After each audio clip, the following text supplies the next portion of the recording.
अस्सलाम वालेकुम जी। शफीक अवान, खालिद क़य्यूम और सलमान आबिद के साथ मैं हूँ साराना और प्रोग्राम खबर की खबर में आपको खुश आमदीद कहता हूँ। और इस दुआ के साथ प्रोग्राम का आगाज़ करते हैं कि ये दिन आपके लिए खैर बरकत का बाइस बने और पाकिस्तान के लिए अच्छी खबरें लेके आए, अच्छी इतलात पाकिस्तान के लिए आए। अखबारात ने अहम खबरों को, हेडलाइंस को किस तरह कवर किया, एक नज़र डालते हैं। सुप्रीम कोर्ट में डिप्टी स्पीकर की रूलिंग और मौजूदा सूरत हाल पर आज खुद नोटिस। केस की समाअत, निगरान हुकूमत का कयाम रुका है, केस जल्द निपटाना चाहते हैं चीफ जस्टिस और पाकिस्तान के रिमार्क्स। वजीर आजम का मेमो गेट तर्ज पर कमीशन बनाने का मुतालबा और नए वजीर आला पंजाब के इंतखाब के लिए वोटिंग आज होगी को तमाम कौमी अखबारात ने फ्रंट पेजेस पर नुमाया कवरेज दी है। अदालती कार्रवाई को रोजनामा पाकिस्तान ने सुर्खी के तौर पर लिया। आईनी शिक को कवायद के जरिए रोंदा नहीं जा सकता, अदालत का फोकस सिर्फ डिप्टी स्पीकर की रूलिंग पर है। चीफ जस्टिस, सुप्रीम कोर्ट ने कौमी असम्बली इजलास के 31 मार्च के मिनट्स तलब कर लिए। रोजनामा नई बात की सुर्खी के अल्फाज है, आईनी शिक को कवायद से रोंदा नहीं जा सकता, निगरान हुकूमत का कयाम केस की वजह से रुका हुआ, जल्द निपटाना चाहते हैं चीफ जस्टिस ऑफ पाकिस्तान। रोजनामा दुनिया ने सुर्खी के लिए इन अल्फाज का चुनाव किया। सुप्रीम कोर्ट खत इंक्वायरी की इस्तदा मुस्तरद, जल्द फैसला करना चाहते हैं चीफ जस्टिस। रोजनामा नवाए वक्त ने इसी खबर को अहमियत दी। आइन रूल से बाला, कोशिश है कि आज फैसला सुनाए चीफ जस्टिस, मजीद मौका दें अटॉर्नी जनरल। इसी खबर को रोजनामा 92 ने इस तरह पेश किया, 31 मार्च का डिप्टी स्पीकर का ऑर्डर तलब, निगरान हुकूमत का कयाम रुका है, केस जल्द निपटाना चाहते हैं चीफ जस्टिस। रोजनामा एक्सप्रेस ने वजीर आजम के बयान को हाईलाइट किया। बैरूनी साजिश, मेमो गेट तर्ज का कमीशन बनाया जाए, वजीर आजम इमरान खान। रोजनामा जंग की सुर्खी पंजाब असम्बली इजलास से मुतालिक है।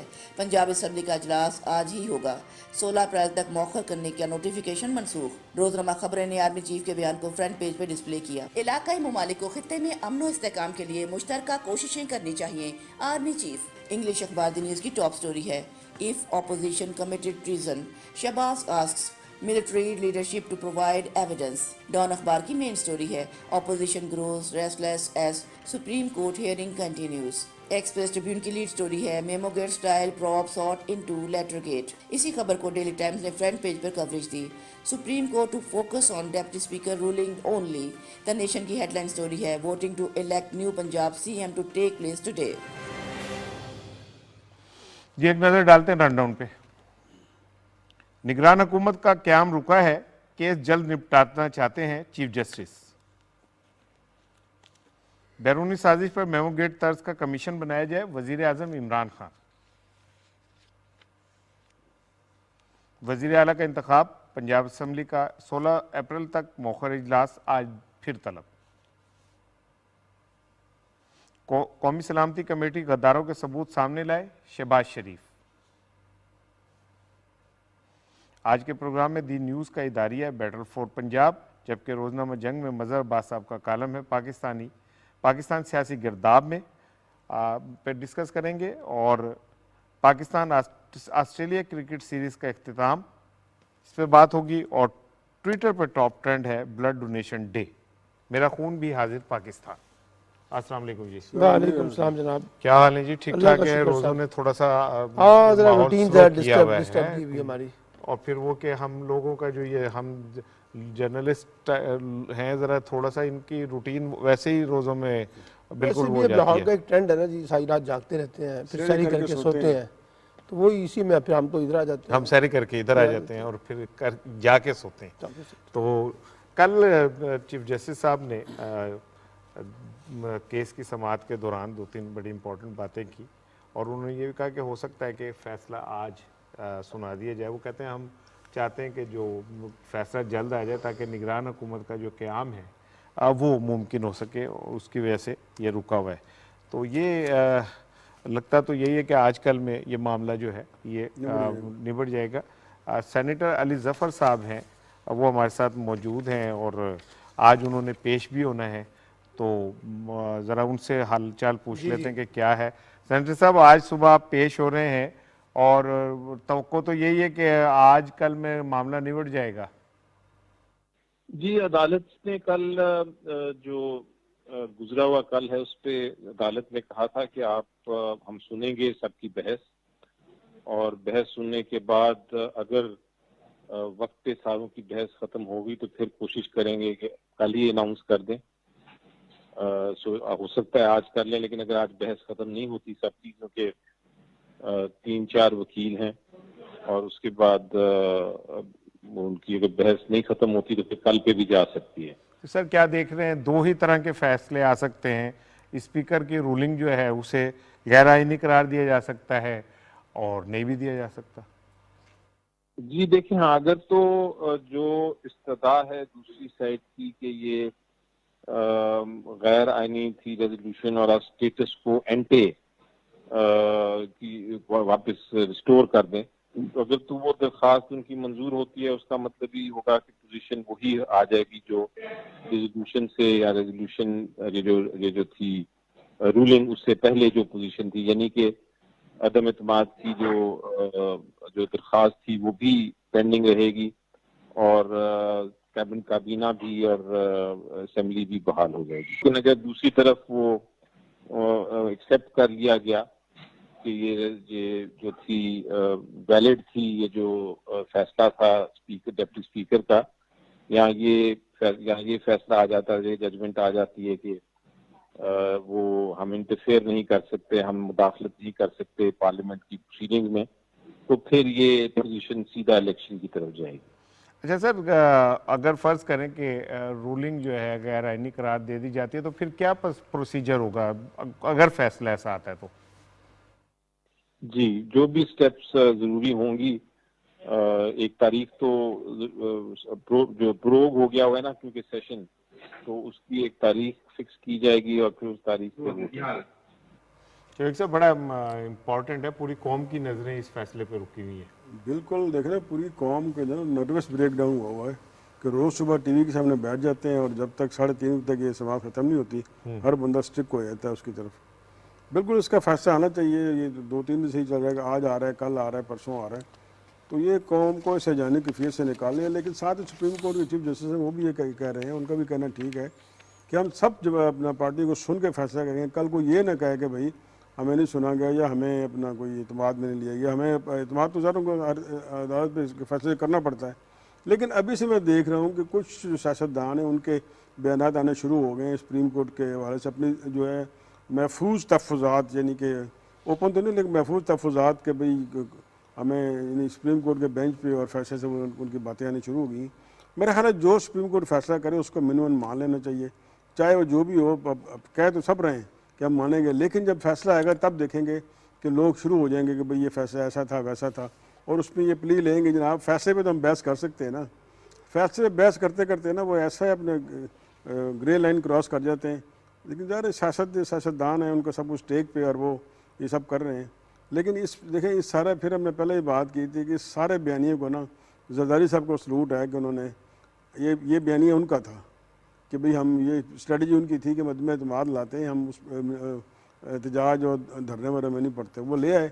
लेकिन अब वो बंद गली में आगे खड़े हो गए। अगर सुप्रीम कोर्ट को फैसला दे देती है, हाइपोथेटिकल क्वेश्चन है, लेकिन अगर सुप्रीम कोर्ट को फैसला दे देती है तो फिर क्या ये इनका ये इत्तेहाद काम रह सकेगा? मेरा ख्याल है कि पहले भी हम बात कर चुके हैं कि जो सियासी फैसले हैं वो सियासतदानों के दरमियान और पार्लियामेंट में होने चाहिए, बजाय कि इसके आप अदालतों में घिसटें। और अदालत जो एक स्टैम्प लगाती फिर एक प्रेसिडेंट बन जाती है, PLD में आई थी, फिर वो ताहियात वही होती है। तो इस पर मैं देखें जो भी फैसला आया वो फिर सबको बाइंडिंग होगा, वो एक सुप्रीम कोर्ट का फैसला है। फिर आने वाले वक्त अल्लाह ना करे दोबारा से वक्त आए, लेकिन अगर ऐसा हुआ तो फिर ये वो बाइंडिंग हो जाएगा। और मैं फिर ये कहूँगा कि जो सियासी फैसले हैं वो पार्लियामेंट में हो, सियासतदान खुद करें और सुप्रीम कोर्ट को इम्तिहान में न डालें। इम्तिहान में डाल दिया, अब देखें क्या फैसला आता है। ठीक है सलमान, इन एनी केस कल भी तुम कह रहे थे कि होने तो इलेक्शन ही है, तो जब इलेक्शन होंगे तो फिर ये जो इत्तेहाद है ये रह सकेगा अपोजिशन का, या क्या नज़र आता है आपको? देखिए जी, पहली बात तो ये है कि एक बड़ी इंतखाबी जंग जो पाकिस्तान में अगले चंद महीनों में शुरू होने वाली है, उससे पहले ये मामला अदालती कोर्ट में है। लेकिन जो कल मैंने प्रोसीडिंग्स खुद ऑब्ज़र्व की है और सुनी है, और जो जस्टिस ने भी कहा कि निगरान सेटअप में ताख़ीर हो रही है, इसका मतलब यह है कि उनको भी इस बात की अंडरस्टैंडिंग है कि जो मौजूदा पॉलिटिकल क्राइसिस है ना, इसका वे आउट एक नया इंतखाब है। और अब आप देखिए कि इस वक्त एक नए इंतखाब का माहौल जो है वो बन गया है। अच्छा, ये अपोजिशन जमातें भी कह रही हैं हम जा रहे हैं नए इंतखाबात की तरफ, हम जा रहे हैं इंतखाबात की तरफ, लेकिन एक पहले अदालती फैसला तो कम अज़ कम ले लेना। यानी उनको भी पता चल गया कि मामलात अब इंतखाब की तरफ जाएंगे और ये इंतखाबात ही नागुज़ीर हो चुके हैं और इसी तरफ इसने जाना है। अब सवाल ये है, जो बात शफीक अवान ने की है, कि हमारी सियासतदानों को एक बात समझनी चाहिए कि जब आप सियासी फैसले जो है अदालतों के अंदर लेके जाएंगे तो फिर उसकी पेचीदगियाँ और ज़्यादा पैदा होती हैं। और अदालतें भी इस बात पे बड़ी कॉन्शियस हैं कि जो काम सियासतदानों को खुद करना चाहिए वो हमारा कंधा इस्तेमाल करने की कोशिश करते हैं। अब इस वक्त तो जो सूरत हाल नज़र आ रही है, फैसला कुछ भी हो जाए, मैंने आपको कल भी कहा था कि फैसला किसी के हक में आ जाए और किसी की मुखालफत में आ जाए, उसके बावजूद मामला जो है ना वो इंतखाबात की तरफ जाएगा। और अब इंतखाबात के हवाले से जो मसाइल हैं उनको रिजॉल्व होना चाहिए। एक अच्छी बात यह है कि आसिफ अली जरदारी साहब ने शहबाज शरीफ साहब को कायल कर लिया है कि जनाब आप जो निगरान वज़ीर आज़म का नाम है उसके लिए एक प्रोसेस के हिस्सा बने। ये क्या बात हुई कि आपने कह दिया कि जी मैं इसका हिस्सा नहीं बनूंगा? तो हम डेमोक्रेटिक लोग हैं तो हमें उस पूरे प्रोसेस का हिस्सा बनना चाहिए। और उम्मीद है आज या कल के अंदर जो है ना, अब आप देखिएगा कि उनके उस पर आ जाएंगे। आज सिर्फ जो देखना है ना जी, सुप्रीम कोर्ट बार बार कह रही है कि हम पार्लियामेंट के मामलात में मदाखलत नहीं करेंगे, ये वाज़ेह करें। और उन्होंने कहा है कि जनाब ये दाखिली पॉलिसियाँ, खारजी पॉलिसियाँ, ये हमारा काम नहीं है, और ये इन्वेस्टिगेशन किसका काम है किसका काम नहीं, ये भी हमारा काम नहीं है। उन्होंने कहा हमने तो ये देखना है कि जो डिप्टी स्पीकर की रोलिंग है हम उसको सिर्फ फोकस करना चाह रहे हैं, वो रोलिंग हो सकती है। और एक बात जो कल बहुत से एक टीवी चैनल ने उड़ा दी थी कि जी वो स्पीकर जो है हमारे असद कैसर साहब, ये उनकी मर्जी के बगैर हुआ है और वो उनके तहफुजात थे, उसकी उन्होंने तरदीद कर दिया। उन्होंने कहा कि मैं मनोवन उसी फैसले के साथ हूँ और मैंने उस पर दस्तखत किए हुए हैं, इसलिए ये कहना कि जी मैं इस फैसले के साथ नहीं, ये गलत है। तो मेरा ख्याल है कि आज अदालत काफ़ी हद तक जो है ना सूरत हाल को वाज़ेह कर देगी। फैसला अगर आज ना आया, जैसे अली जफ़र साहब ने कहा कि कल आएगा, लेकिन आज उसकी रिफ्लेक्शन जो है ना, जब ये सरकारी वकील जो हुकूमत के वकील हैं, जब ये जाके अपना मुकदमा पेश करेंगे, जिसमें अली जफ़र साहब भी हैं, नईम बुखारी साहब भी हैं, बाबर अवान साहब ने भी आज लंबी बात करनी है, तो उससे अंदाज़ा हो जाएगा और अदालती मूड का भी अंदाज़ा हो जाएगा। क्योंकि एक चीज़ आ जाती है, ये फैसला जितनी ताख़ीर से होगा उतनी ताख़ीर में फिर निगरान सेटअप जो है ना वो चला जाएगा। ठीक है खालिद साहब, अब जाहिर है निगरान सेटअप बनेगा, फिर इंतखाबात की तैयारी, उसके लिए भी एक वक्त चाहिए। तो अदालत का कंसर्न तो बिल्कुल ठीक है कि हमें जितनी जल्दी फैसला कर लेंगे उतनी जल्दी इंतखाबात की तरफ जाएंगे हम लोग। देखिए राणा साहब, ये जो बहरान है इस वक्त पाकिस्तान के अंदर, सियासी और आइनी बहरान है, इसकी संगीनी का जो है वो सुप्रीम कोर्ट ऑफ पाकिस्तान को एहसास है। और इसी वजह से चीफ जस्टिस पाकिस्तान ने कल वाज़ेह किया कि हम जल्द जो है इस मामले को निपटाना चाहते हैं, ताकि जो है क़याम जो निगरान हुकूमत का क़याम का अमल है वो रुका हुआ है। अच्छा देखिए कि माजी में भी शफीक साहब असम्बलियाँ टूटती रही हैं, तहलील होती रही है, और उस वक्त और इस मामले में एक बड़ा फ़र्क जो है वो ये है, जिस वजह से हम तवक्को भी कर रहे हैं कि ये फैसला आज जल्द 1-2 दिन में हो जाएगा। उसकी बुनियादी वजह ये है कि माजी में जब असम्बलियाँ तहलील होती रहीं तो उस पर जो है फिर मुतासरा जो पार्टी थी वो पटिशन के ज़रिए सुप्रीम कोर्ट को रजू करती थी। लेकिन ये एक ऐसा केस है कि यहाँ पर सुप्रीम कोर्ट ऑफ पाकिस्तान ने आज खुद नोटिस जो है वो लिया हुआ है। और इसमें भी मैं आपको बताऊं कि फैसला जो भी है, मुझे लगता है कि मामला बेल आखिर जो हैं वो इलेक्शन की तरफ ही जाएंगे। जब ज़ियाउल हक ने 29 मई 1988 को मोहम्मद खान जनेजो की जो असेंबली तोड़ी थी, आपको पता है कि वो असेंबली जो है वो सुप्रीम कोर्ट अदालतों ने बहाल कर दी थी। लेकिन हुआ ये कि हामन असद चट्ठा उस वक्त स्पीकर कौमी असेंबली थे और मियाँ मंजूर वट्टू पंजाब असेंबली के स्पीकर थे।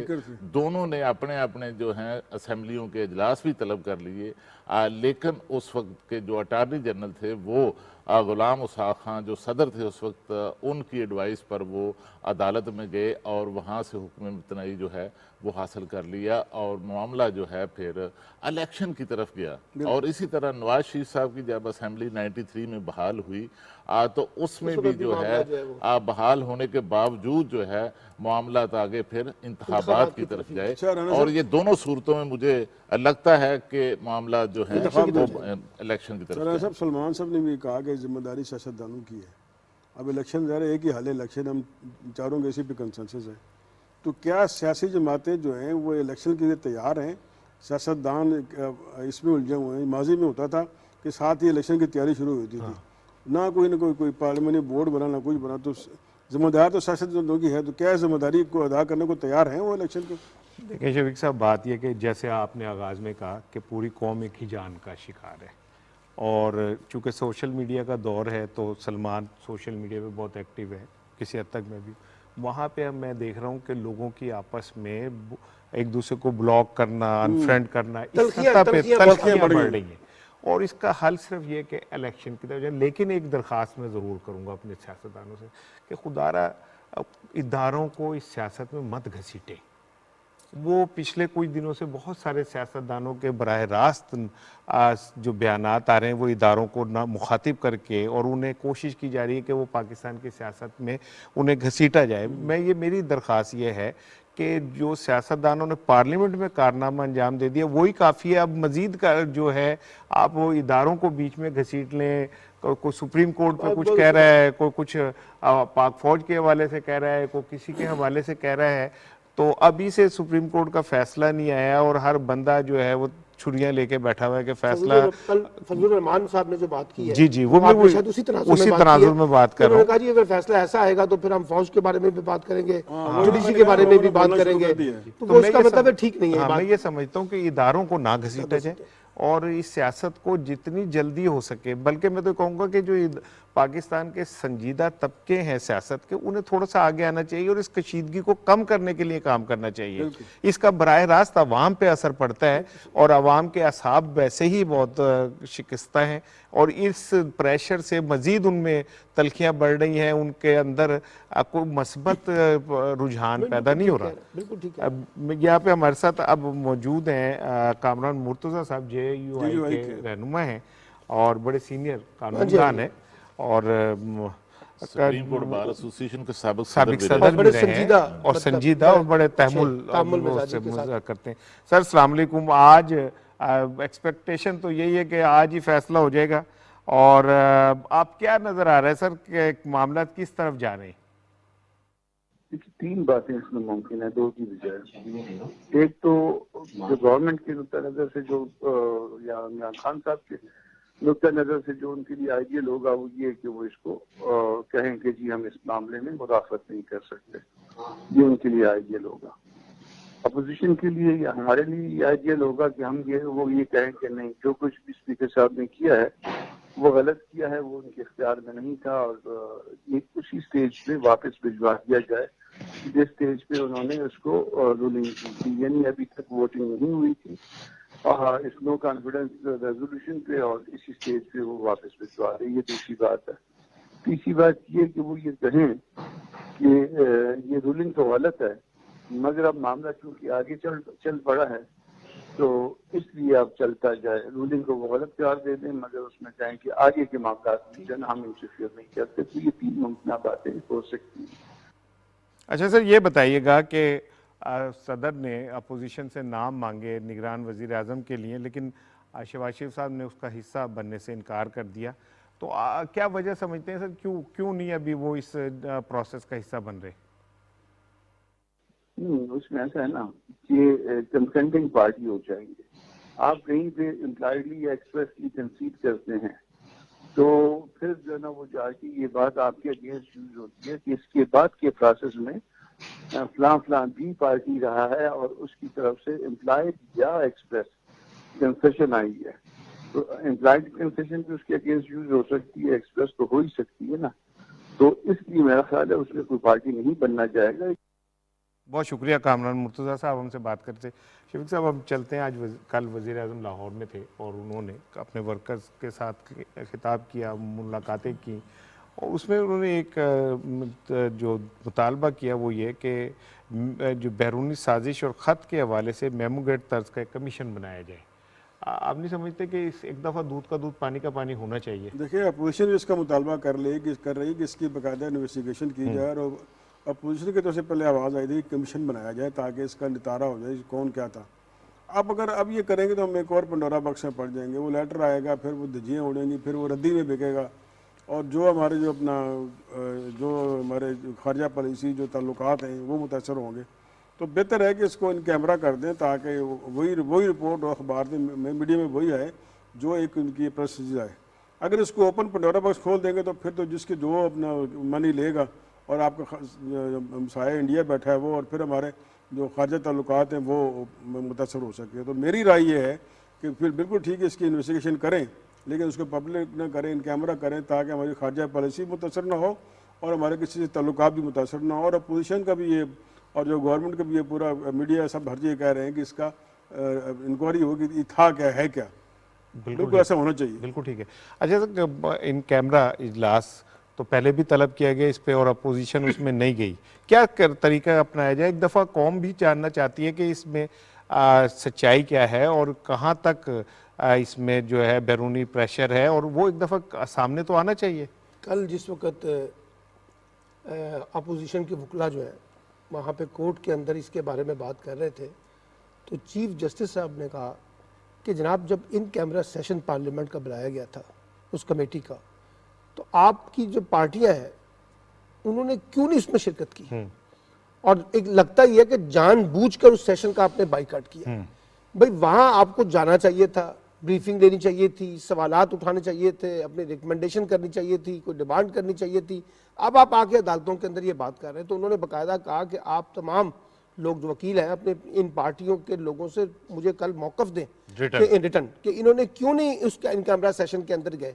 अब देखिए ना, फोरम जो थे हुकूमत ने तो वो सारे फोरम इस्तेमाल किए, यानी वो अपना कैबिनेट से डिस्कस हुआ, वो जनाब इत्तेहादी जमातों से डिस्कस हुआ, वो सिलेक्टेड मीडिया के लोगों से डिस्कस हुआ, वो नेशनल सिक्योरिटी कमेटी में गया, वो पार्लियामेंट के इन कैमरा सेशन के अंदर गया, वो मिलिट्री लीडरशिप के साथ डिस्कस हुआ।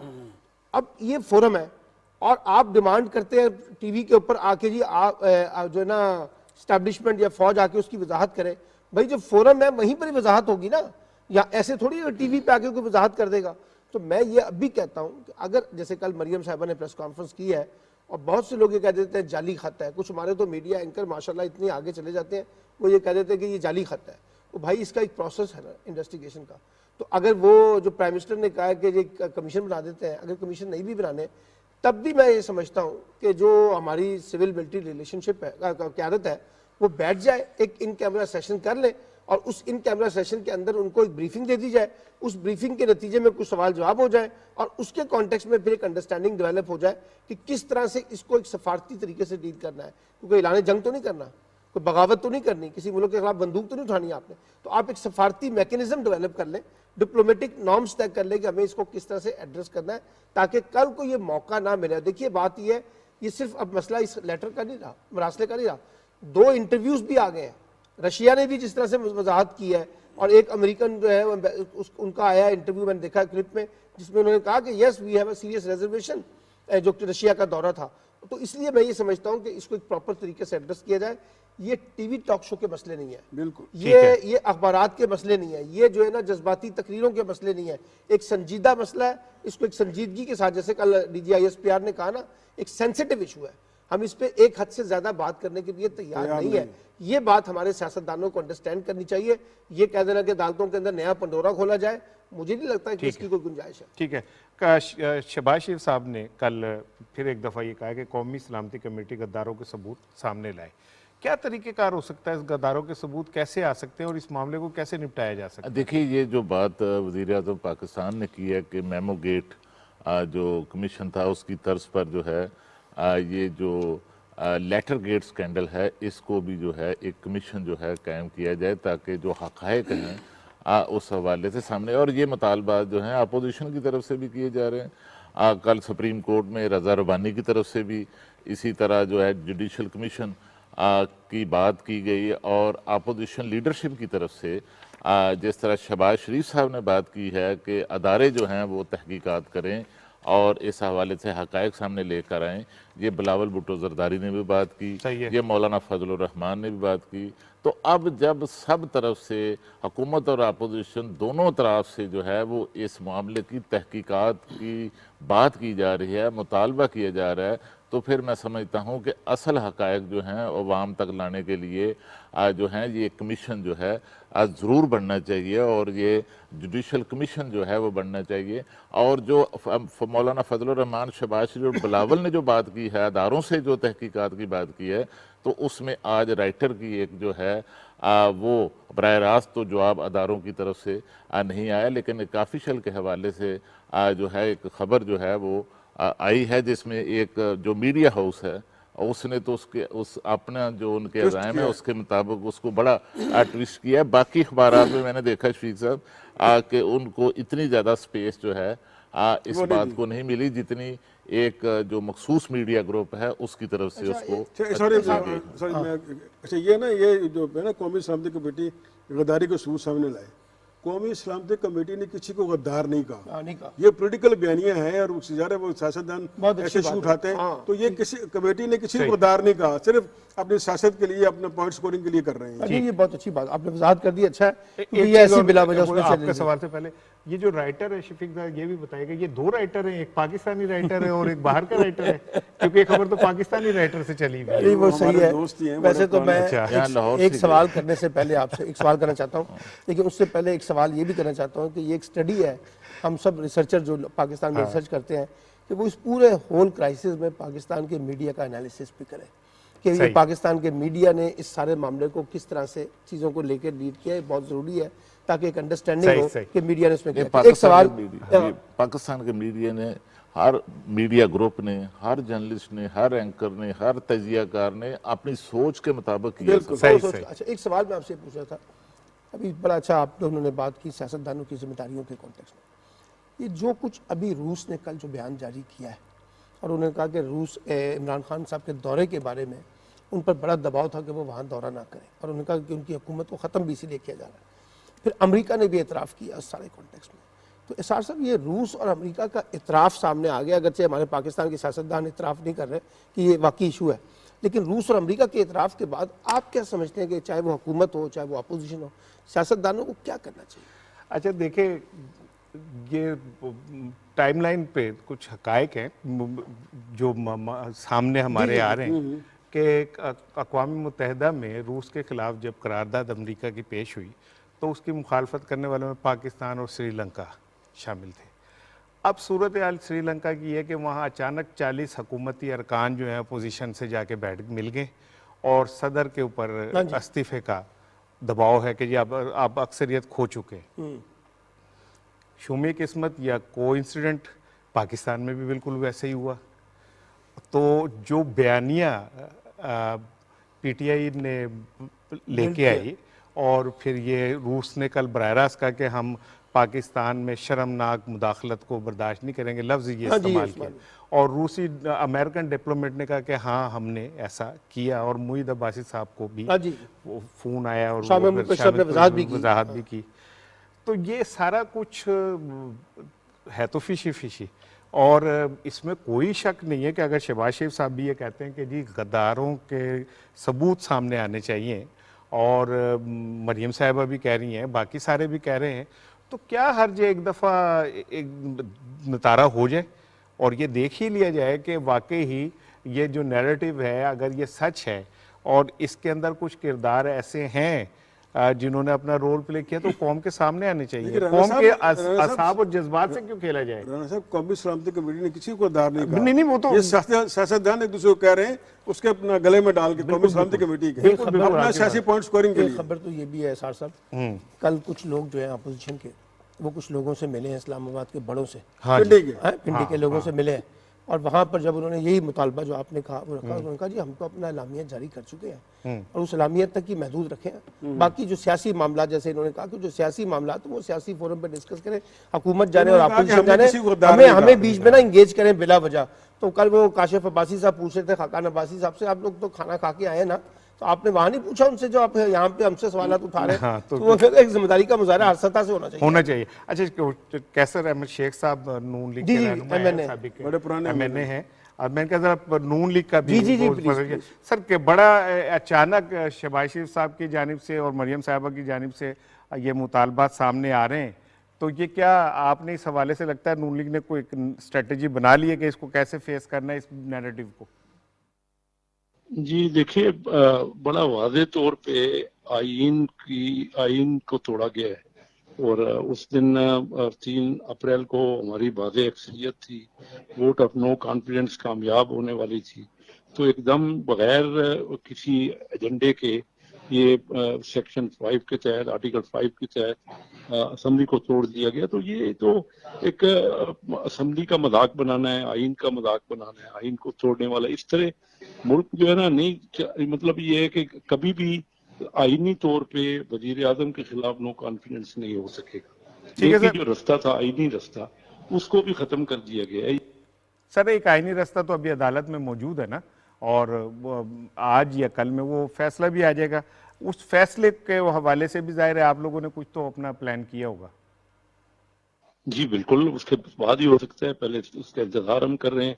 देखिए, हम तो आईनी और पे अमल करना चाहते हैं और ऐसा रास्ता अपनाना चाह रहे हैं जो मुल्क के लिए, मुल्क की इसकी बेहतर मईशत का जो हाल है, दीगर कुएं है और दिन देख रहे हैं आपके किस तरह अबतरी हो रही है। तो इसको तो एक सलीके से, संजीदा अंदाज से, तरीके से सबको मिल के अपने मुल्क को बेहतर करने के लिए सोचना पड़ेगा।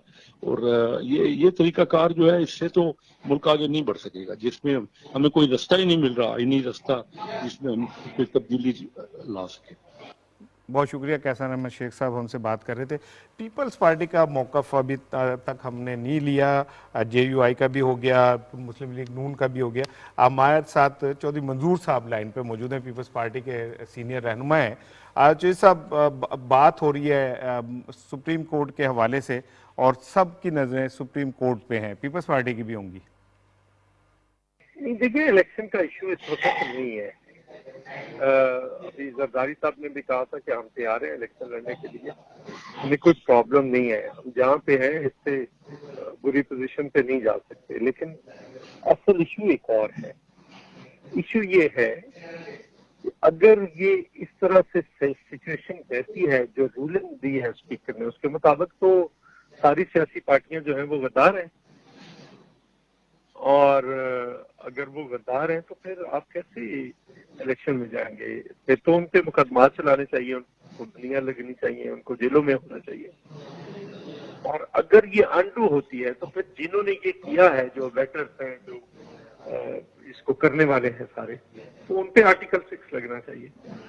अच्छा सर, आज अखबारात में ये खबर भी है कि आसिफ अली जरदारी साहब ने नवाज शरीफ साहब को, शहबाज शरीफ साहब को ये मशवरा दिया कि वो निगरान हुकूमत के प्रोसेस में हिस्सा लें।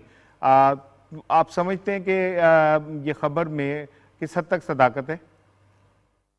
नहीं, मेरा नहीं ख्याल अभी तक कोई, अभी ये इस पर भी डिस्कशन हो रही है, तो आज किसी इसी के अंदर ही फैसला होगा क्या होता है क्या नहीं होता। लेकिन मेरा ख्याल है हम पहले उसको देखेंगे, अदालत के फैसले को पहले देखेंगे, उसके बाद ही जो कुछ भी होगा करेंगे। बहुत शुक्रिया चौधरी मंजूर साहब, एक ब्रेक ले रहे हैं।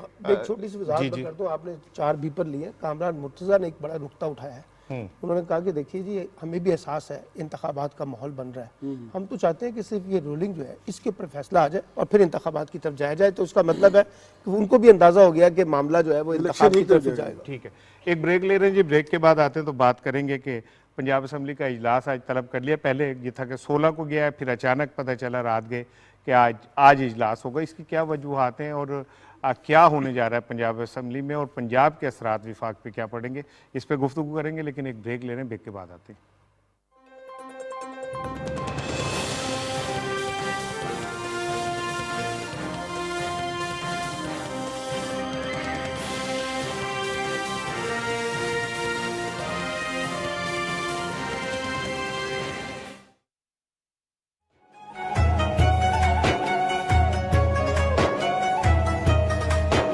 रमजान पाकिस्तान, रमजान पाकिस्तान।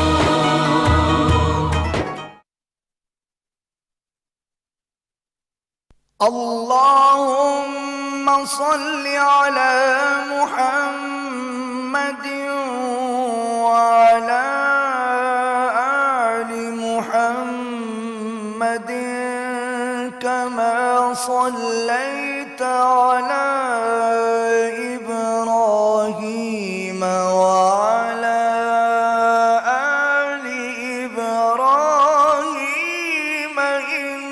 इन्नका हमीदुम मजीद। अल्लाहुम्मा बारिक अला मुहम्मद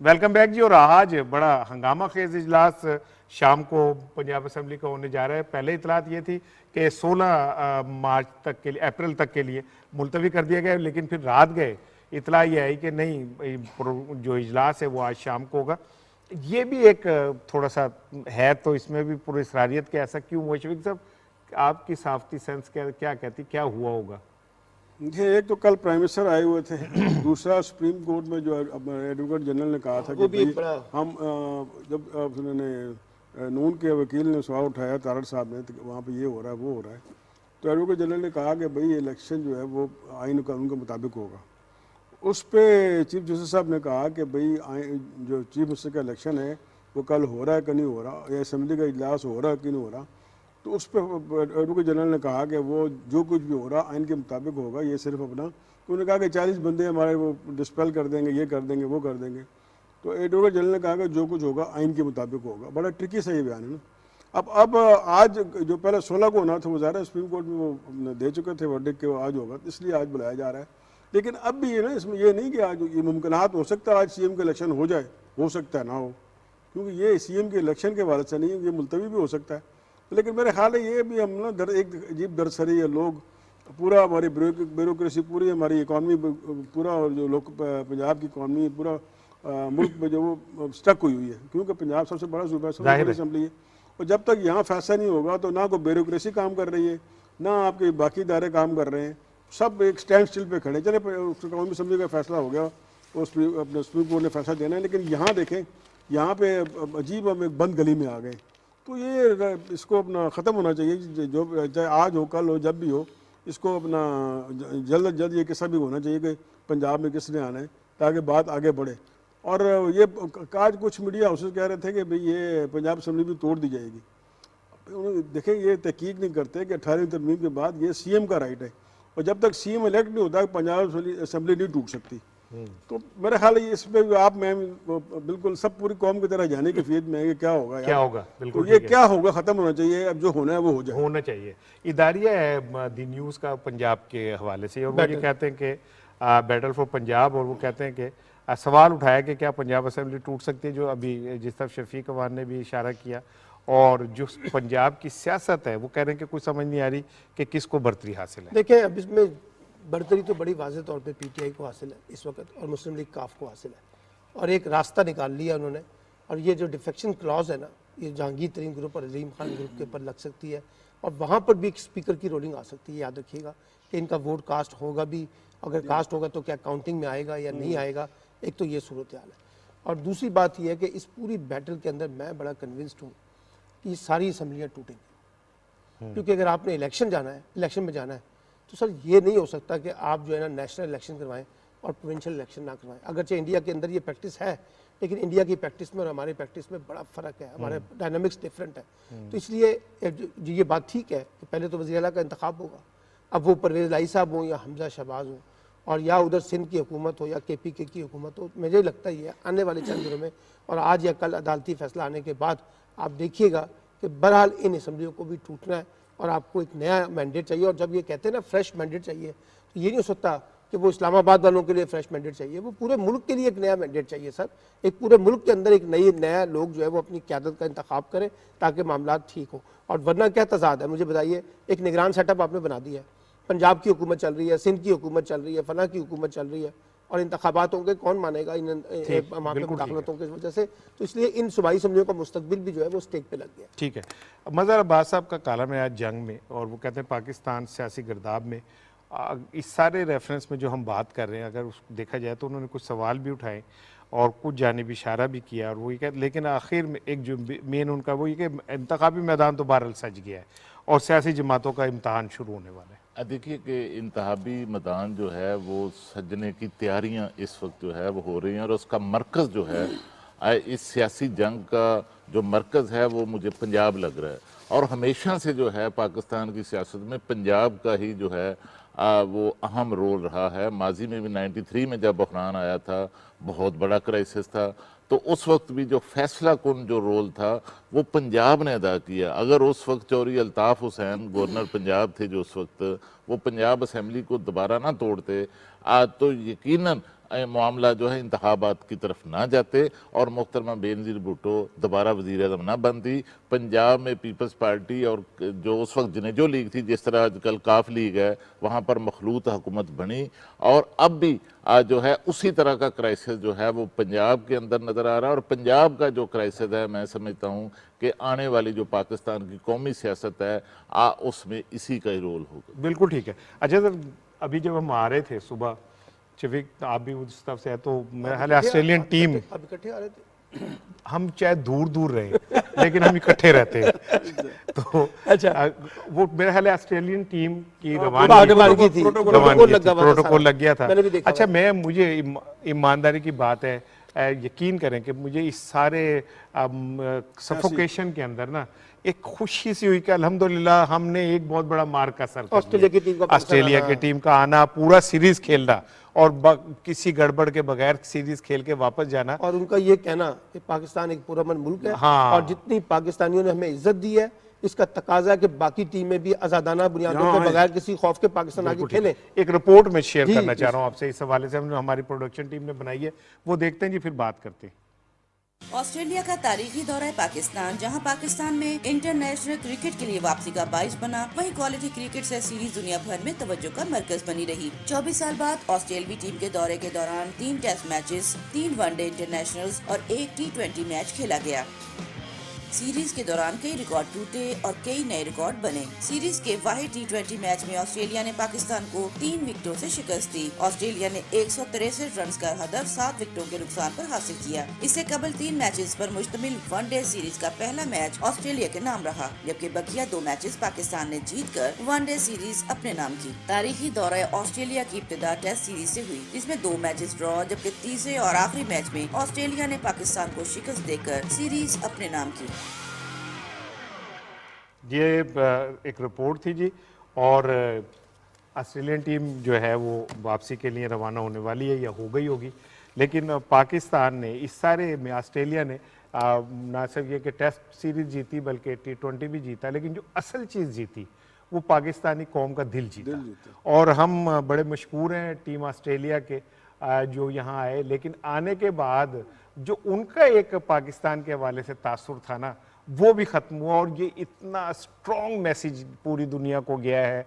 न्यूजीलैंड, इंग्लैंड, अभी इंग्लैंड की टीम ने आना है, वेस्ट इंडीज़ ने आना है, बहुत सारी टीमों ने आना है। तो मैं ये समझता हूँ कि पाकिस्तान ने टेस्ट सीरीज़ हार दी, T20 हार गए, लेकिन पाकिस्तान ने जो जीत लिया वो पूरी दुनिया का एतमाद है जो पाकिस्तान ने इस सीरीज़ में जीता। और सबसे बड़ी बात यह कि इसमें बाबर आजम जो हैं वो एक बार फिर उन्होंने साबित किया कि इस वक्त टेस्ट हो, वनडे हो, T20 हो, Babar Azam is the king. Babar Azam का थोड़ा सा मैं चाह रहा था आपसे शेयर करना कि 3 टेस्ट के में 390 रन बनाए, जिसमें 196 की एक बड़ी इनिंग भी शामिल है। इसी तरह 3 वनडेज में उन्होंने 276 रन बनाए और उसमें 2 सेंचुरीज थी और 1 50 थी, और उनकी एवरेज 138 बनती है। इसी तरह T20 एक मैच था और उसमें उन्होंने 66 रन बनाए। ये इस बात की अलामत है कि बाबर आजम एक फॉर्मेट का नहीं, तमाम फॉर्मेट का चैंपियन यहाँ पे जरा शुक्रिया अदा कर दें पाकिस्तान क्रिकेट बोर्ड का भी, और जहाँ जहाँ मैचेस हुए हैं वहाँ मैनेजमेंट का, इंतज़ामिया का, कि कितने पुरअमन तरीके से ये सारे मैचेस हुए हैं। तो मैं समझता हूँ क्रेडिट उनको भी जाना चाहिए कि एक बड़े पीसफुल तरीके से मैचेस का, और रमीज राजा को क्रेडिट जाता है, उन्होंने एक शानदार सीरीज कराई। और जहाँ जहाँ मैचेस हुए वहाँ की इंतजामिया को भी जाता है। और सबसे बड़ी बात ये, तो फुल क्राउड था। सबसे बड़ी बात ये कि यहाँ पे एक ट्रिब्यूट तो बनता है उन इदारों का जिन्होंने ये यकीनी बनाया कि पूरे अंदाज में ये सीरीज हो वो लोग जो स्क्रीन पे नहीं आए, वो लोग जिनका कहीं पता नहीं चला, लेकिन वो कहीं ना कहीं भागते फिर रहे थे, कहीं ना कहीं वो हम सुबह आते हैं तो अर्ली मॉर्निंग मैंने देखा पुलिस के नौजवान जो हैं वो अपनी ड्यूटी पे मौजूद होते हैं, तो ये पूरी कौम ने मिलके और एक शानदार दिन लोगों को आगे बढ़ाना चाहिए। पुरअमन पाकिस्तान, महफूज पाकिस्तान। और अल्हम्दुलिल्लाह इस सीरीज ने ये बात पूरी दुनिया को बता दी कि पाकिस्तान एक पुरअमन मुल्क है। और सबसे बड़ी बात ये ऑस्ट्रेलियन क्रिकेटर्स के जो रक्स है मुख्तलिफ मौकों पे ग्राउंड में, वो इस बात का बताता है कि वो इस ग्राउंड में रच बस गए और वो उसको एंजॉय करना शुरू हो गए थे। आज के प्रोग्राम का वक्त ख़त्म होता है जी, और टॉप ट्रेंड है ब्लड डोनेशन डे, मेरा खून भी हाजिर पाकिस्तान। कहते हैं कि हदीस है कि जिसने एक शख्स की ज़िंदगी बचाई उसने पूरी इंसानियत की ज़िंदगी बचाई।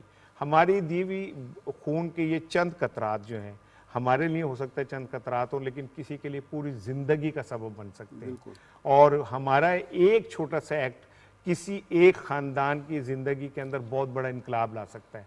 और सिला रहमी और किस चीज़ का नाम है, इसी चीज़ का नाम है। और ये ऐसा सदका जारी है जो एक दफ़ा आप दे दें तो ताउम्र आपके जाने के बाद भी कायम रहता है। तो आगे बढ़िए, अपना खून दीजिए।